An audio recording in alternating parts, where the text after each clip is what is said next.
இவங்களுக்கெல்லாம் இங்கே அனுமதி இல்லை.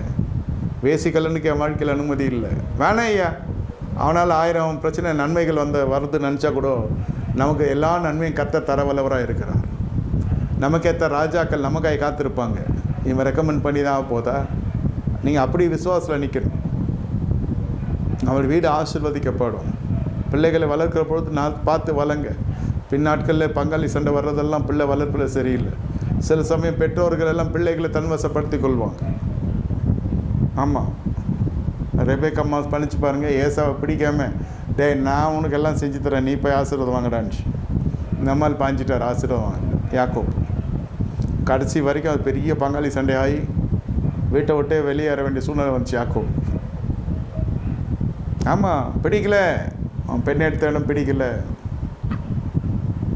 சிலதெல்லாம் இந்த வயோதிக காலத்தில் தூண்டி விடுக்கக்கூடிய அந்த சுபாவங்களுக்கெல்லாம் வந்துடும். வாலிபத்துக்கு